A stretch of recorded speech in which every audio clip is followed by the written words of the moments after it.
Yeah. So, well, now we're going to, as Josh always says, now for something completely different. We're going to go to the birthday party. And Matt, you want to go ahead for Prayers on Sure. Fire and give us the numbers? Yep, Birthday Party's Prayers on Fire comes in at number 678 in the 1980s on Best Ever Albums, number 80 in 1981, number 4,464 of all time. It's the Birthday Party's second highest rated album behind 1982's Junkyard.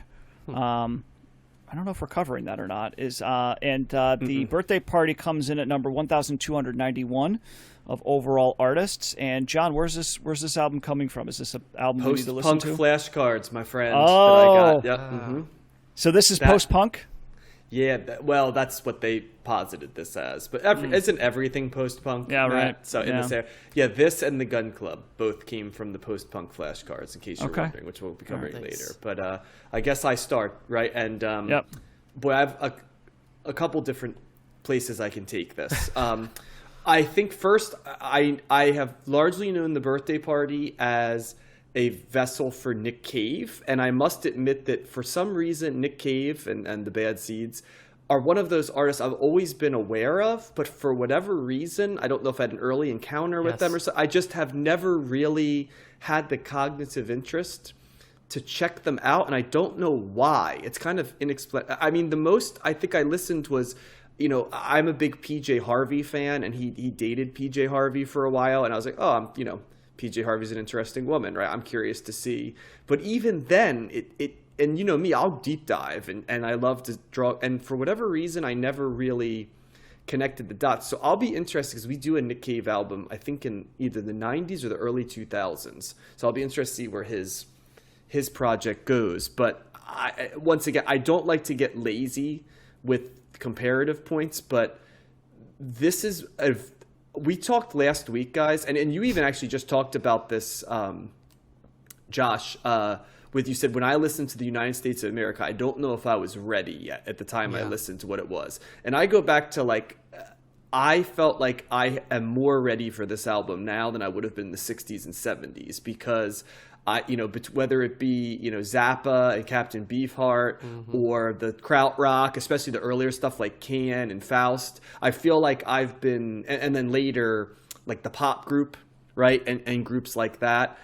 Those are the albums that I feel this goes in, where there is a performative, challenging nature to this album. The other thing that immediately comes out is the singing style is so similar to Suicide, the band we cover. It was the same visceral response I had to how Nick Cave is the same as I had when Suicide was there. That sort of that vocal that you can't hide from, right? On top of cacophonous music that at times congeals into very interesting linear traditional music parts, but then sound, uncomfortable sound, noise rocky type stuff where it's an assault of a harsh sound or a wall of guitar sound mixed with just loose found sound, music, concrete type sounds. As a result, I was ready for this, and there was I wouldn't say this was an album I enjoyed, but this was an album that I could appreciate as an art piece, I guess, right? Like what they were trying to do.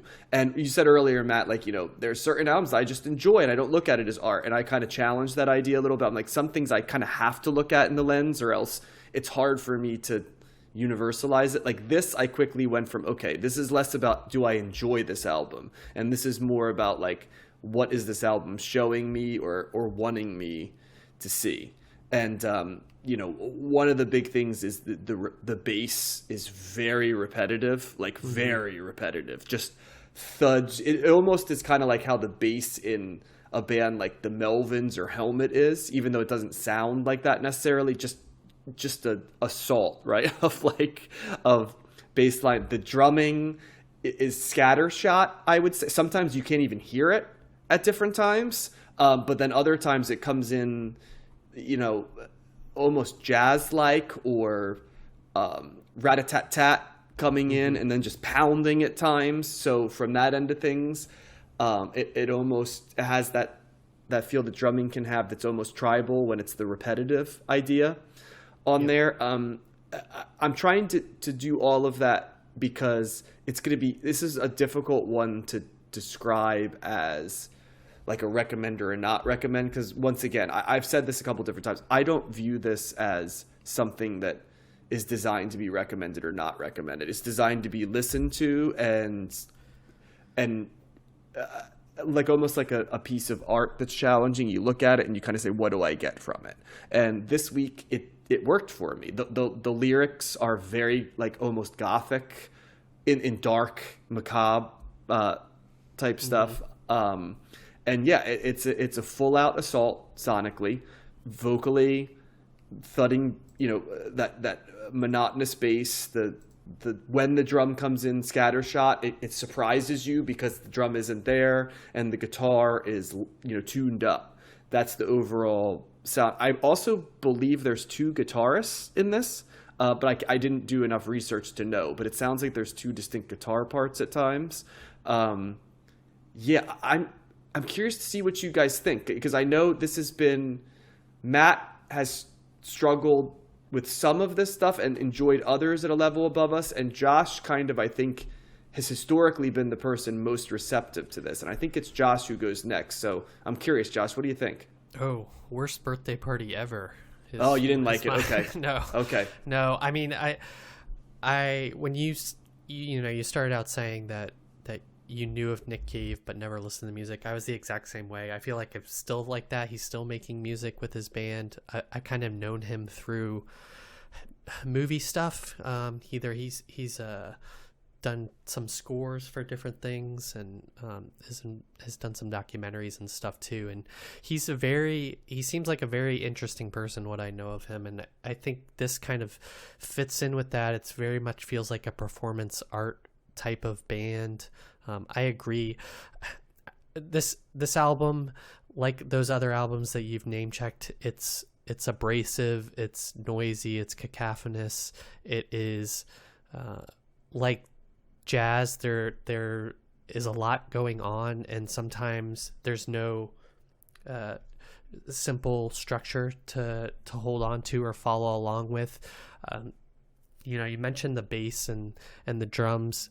Not only are they kind of come in and out, but they also use horns to kind of blare and blurt at different times to kind of keep you off kilter. Is Nick Cave, is he the lead singer? Or whoever the lead singer is. He is the singer, yep. Yeah. His voice is constantly changing. I feel like every song he kind of sounds different on purpose. I think that's another way it's trying to keep you off kilter. There's no traditional song pop structure or kind of easy thing to listen to on this. This is a direct correspondent to the Frank Zappa, Captain Beefheart music that we listened to back in the day. Almost immediately, as soon as I heard that, I was like, okay, so at least I have that frame of reference when I was listening to it. But yeah, it wasn't enjoyable. It may not have been in the right frame of mind. I'm not sure I'm ever going to be in the right frame of mind for this type of album, but it started making me angry the further along it went, which maybe that's what the point is. Who knows? I think it is to some degree. If you look lyrically, what it is, I think some of it is designed to get anger out and evoke anger. Yeah. Which was a hard thing for me, when I started doing it, but then I understand the concept in art. So when you kind of accept that, you go, okay, I'm angry, but it's okay that I'm angry, because if they're trying to make me angry, then, it's a different thing than they're trying to please me. So. Yep. Yeah, it's not an easy listen. What was the other thing? Oh, piano. Sometimes there's piano in here that's kind of like pounding, like on a song like Dull Day. And I did not pay attention to the lyrics. But is credited with organ and piano on this album. And there's clarinet, bass guitar, double bass, saxophone, and piano from Nick Cave as well along the way. So there's a lot of stuff, trumpet as well. Yep. It is very jazz inspired, I would say, in terms of the Miles Davis type of thing, where they're trying to all come from different places, weaving in and out throughout the songs. And while I can kind of appreciate it on our journey, like some of those other more avant-garde albums, this didn't do it for me. Well, how about you, Matt? Yeah, I'm with Josh on this. I was initially interested. I was intrigued. I thought Zoo Music Girl opening up, I was like, oh, this is kind of like a Demented Chili Peppers type song, you know, and I thought that was going to be kind of... It is demented. You know, that's a good adjective. Yeah. And there's a lot of religious imagery on the lyrics, by the way, but not like demonic / anti-religious motifs, I'd say. Yeah. Mm-hmm. Yeah, and the other band that kind of came to mind to an extent was Foxy's Shazam. It kind of has that, Foxy's Shazam. A little bit, yeah, like that theatrical kind of the vocals and the kind of like all the stuff that you were speaking to. It was just, I mean, not directly, but that was another kind of, I could just see them doing certain songs like this. Wow, so I don't see that at all, but that's okay. I'm curious to hear. No, and so this man, it's like the opposite of the Luther Vandross record, right? So like that's a record that you put on, you're like, yes, okay, perfect. I know what I'm doing here. This is familiar territory. This is catchy. This is melodic. I don't have to think too much about it. And this is just like, oh boy, okay, all right, I got to buckle up. And this was an interesting album because this seemed so much longer than what it actually was. It's only like 40. It's 42 minutes. I'm like, is this? I'm like, am I in the bonus track category? Am I on the second side of the double out? Yeah. And I wasn't. And I was like, there's still 4 songs left to go. This was a very difficult listen. Yes, this is all about the art, performance art, trying to evoke emotions, trying to get you uneasy. I get all that. I don't like that. That's not why I listen to music. I mean, I like it to an extent, I guess, but again, I go back to my old adage. It's got to be couched in something that's a little bit more palatable. There's moments, I think Capers has kind of like a little bit of a bass line. It's like, okay, I see what's going on here. Nick the Stripper, I kind of like the horns, like the noir film kind of like, that's my favorite track, Nick the aspect. Stripper. Yep. Yeah, so it's like, okay, but just, I think as it goes along, it just gets harder and harder. And this is getting into Captain Beefheart, Trout Mask Replica era, like borderline unlistenable. It's just like making me turn it off. It just and maybe it wasn't a good week for me to do this. I just wasn't in the frame of mind to really buckle down on something like this. So I like you guys. I didn't really know any Nick Cave. I knew of him. I think I saw him perform a little bit during like a late night Bonnaroo set. I think I was passing by the tent that he was playing at. He was, of course, doing they always do like a couple late night sets after the main headliner. So this was probably like around 1:00 in the morning or whatever. And so it's totally, it's fitting. And I don't really remember offhand. I don't remember how long ago it was or what my takeaway was, but yeah, this was rough. This was a rough listen. And it's I guess it's good to know it's out there because I've known Nick Cave for a while, and I'd be interested to hear if we're covering another album of his, maybe when he's more solo, how that deviates, how it's similar, how it's progressed. I do like seeing that. Even though I didn't like Trout Mask Replica, I really liked the album that we covered before that. Was it the Milk? What was the name of that album? Something Safe about as milk. Milk. But that wasn't designed to be what Trout Mask. It was designed to be an homage to blues. So it's hard to say I like this and because he wasn't even going. I understand that. But what I'm saying is I like. Even though I didn't like where he ended up going, I think it's interesting to see how artists take their sound and go into different directions, and if it's like something that's a seamless transition, or if it just comes out of nowhere. It's like, holy crap! Like which was what kind of that the Captain Beefheart thing was. So I'm just saying in general, like I think it's interesting to see artists going in different directions, and if they do, how does that materialize? Something like Maiden is like you're going to get the same thing over and over again, and it's awesome. But on one hand, it's like, man, it'd be cool if they, but that's not what they need to do. They don't need to deviate. But I think generally speaking, I like artists that move on to something different at some point. So yeah, at the end of the day, I want to listen to music for some sort of enjoyment. I don't want to. I know we're doing the podcast here, trying to deconstruct it a little bit, and I was trying, guys. I found a couple of points that I was like, okay, this sounds a little like this, a little like that. I like this part here, like that part there. But no, do I want to go back to this or delve into this further or listen to it more in the hopes that I will get it? No, I don't. And that might be where you and I, because I do have an academic side.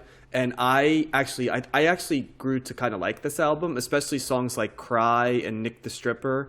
And I even thought the last song, Kathy's Kisses, was a really interesting song. And if I'd listened to this in the 60s, it would have been unlistenable for me. And I think one of the things that's been really interesting about doing this podcast and the more time is in the 60s era, right? I was struggling to do the academic thing. I think it was because I just didn't have enough context, and I was much more visceral and emotional in how I listened. So if something didn't sound good to me, right, I couldn't get past that, right? Like, and that's why I'm so curious to go back and listen to like White Light, White Heat, and because my view of the Velvets, right, evolved, and the krautrock got more and more easy for me to listen to as time went on. And I'm not going to say that I'm some, enlightened guy, but I there is a part of me that like I need a chaser before I take the shot, right? And like that's why I'd like to go back and look at some of these things. And I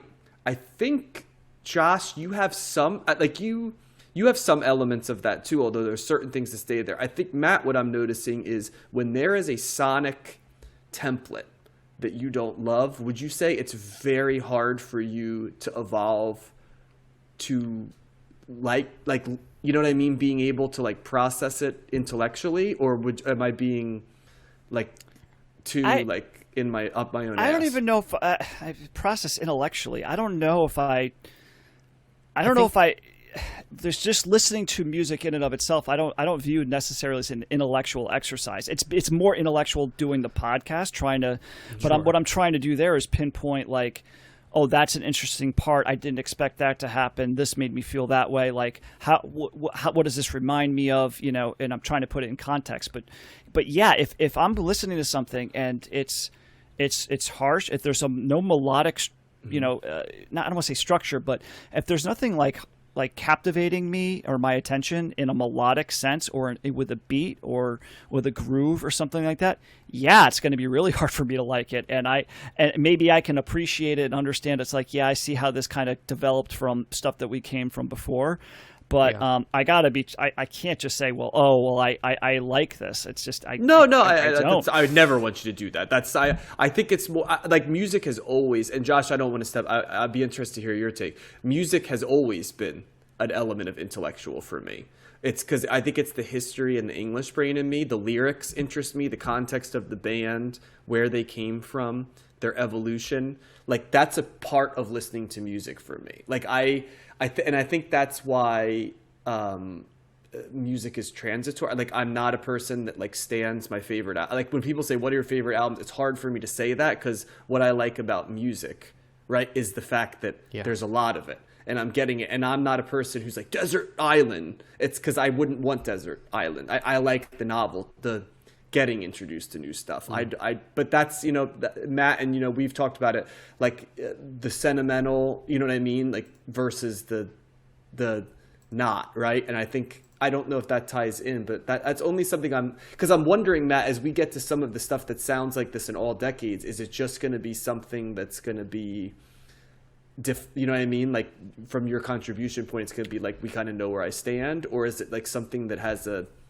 and I don't want you to like lie, no, right? I mean, can it evolve, or is it probably just what it is? I think too. Like I think that if I were to, I think I probably could sit down with this more and like get into it more. This was not the week for me to do that. I wasn't in the mood. I mean, it's.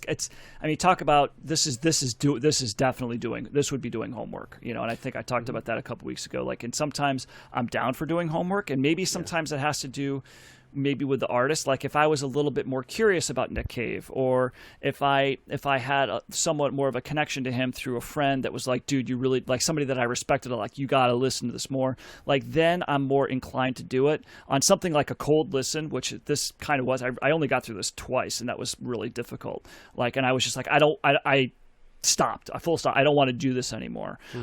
So it probably also depends on kind of where I'm at, and, you know, within the context of the record. But this also kind of goes back to what you were like that initial question you had a while back on David Bowie. You know, you were asking me and Josh, do we need to think about Bowie in terms of his evolution and the periods and the characters and the whatever? And I was like, no, I just want the music to be good. And Josh, I think you were kind of similar. And John, you were like, I can't listen to Bowie without thinking about the context and the time and all that stuff. And to me, it's impossible just as a listening experience. And I think what I will say now, though, knowing the Bowie albums after we went through them, because I really didn't know them before, I understand what you're saying. And I think I understand the flow of Bowie a little bit more myself. But at the end of the day, I listen to music because I want to like the music, and I don't need the Bowie. Like every now and then I'll hear a Bowie. Like TVC15 came on the radio the other day, and I was like, oh, I like this song. I'm like, what album was it on? I think it was kind of maybe Station to Station. Maybe it was Heroes. I don't remember. Like, you know what I mean? Like, I wasn't like, oh, this is that definite period of Bowie. So I think it's just a different way of approaching it and what you're trying to get out of it. Yeah. Where do you stand, Josh? Yeah.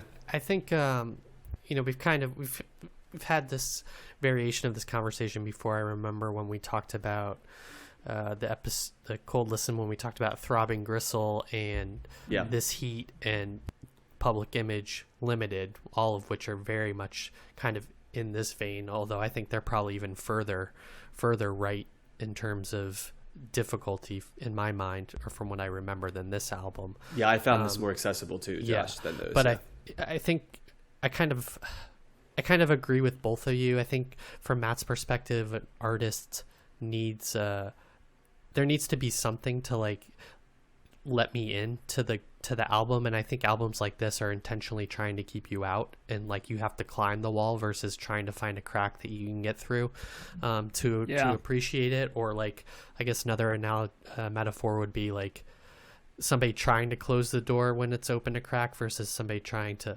leave it open for you to get through. Like, do you want to understand the broken person, or do you want to run away from the broken person? It's kind of if I'm going to slam the door in my face, I'm going to go the other way. No, I like that, Josh. That's Well, not the broken person is the I'd say. You know what I mean? Like, it's kind of like, do I want to understand why this person is this, or I'm cool. Yeah, you know, and like step away from it. The challenge, you know, can sometimes be too much for an artist. Sometimes there's reward in going up the hill, and you can get down onto the other side, but sometimes the hill is too steep and you just like it. And some of it's the weak, right? Like the weak you hear it. Yes, totally. It all those variables. And to your point, John, I think music for me is probably the one area where I can where the emotions of it play more into me liking it or not versus the academic side of things. I don't really, the music is something that's less, I analyze, well, obviously we do the podcast, so I analyze it, but everything I feel like I analyze, and music is something that I can respond to easier emotionally, you know, in the way that I would agree with that energy, too, you know, the energy of Iron Maiden or Guns N' Roses or Jack White is something I immediately respond to, and it's easy to tap into that versus, you know, other art. So, I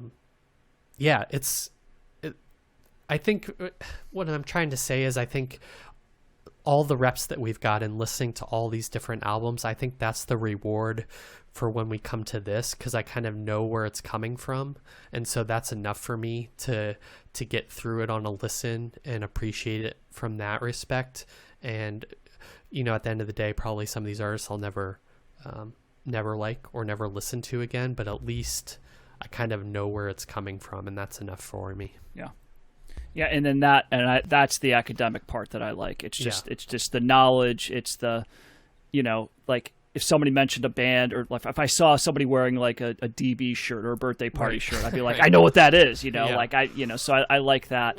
Well, it's so funny because that's like the op for me. It's so funny because we're such good friends, but like that's one where I'm like, I don't need that connect. Like I give two shit, you know what I mean? And it's so funny because we both listen to tons of music, but it's not important for you to like. To like know all the context of like the different bands and when they were around and stuff like that. That seems like it's right up your alley. Oh well, then maybe I'm thinking like I was hearing that more, Matt. Like when I see someone with like a DBs thing, I go up to them and go, "Oh, I know the DBs." Like that. That is not a need for. Yeah, so that's how I was hearing it, but that's not how. No, I'm saying I understand. I just know more bands, and I know, and if I see a DB shirt, I know what that means. It's not because I want to connect with that particular person. I mean, I probably could easier now. I probably might say, "Hey, man, nice shirt," something like that. But it's more about just having that knowledge base. Like, there's so many bands that, especially now in these early '80s, there's so many the post punk stuff. In particular, it's just like one band after. I'm like, didn't know this, it's awesome. Didn't know that, it's awesome. And I'm just like, and I thought I had a good knowledge base before, and I'm realizing I didn't, and I probably still don't. There's still tons of stuff that I don't know, but there's only so much you can learn about. So it was more in that sense that's how I'm viewing this. That's my intellectual exercise here, is more about my own knowledge base and historical context. Well, and I would never want it to be just an intellect. So let me start by saying, and it isn't for me, because there's albums I'm like, yeah, it is and it's not happening for me. And I'm the one who says, like, I felt this, in my nuts. You know what I mean? So, like, I could definitely get, but, like, yeah, I still don't think I've ever had that feeling in my nuts listening to music. I don't think I have, no. Oh, I have, yeah. Heart, nuts, head, all this. Pit of your stomach, yeah. I'm not much of a dancer, so you hear people say it moves my feet, right? I definitely can move to stuff, but I do think there is a part of me, Matt, and I'll end with this because I don't want to go too long. But I do think there is a part of me that views this show as kind of like a necessary part, is like exploring these genres, and like when we get to something.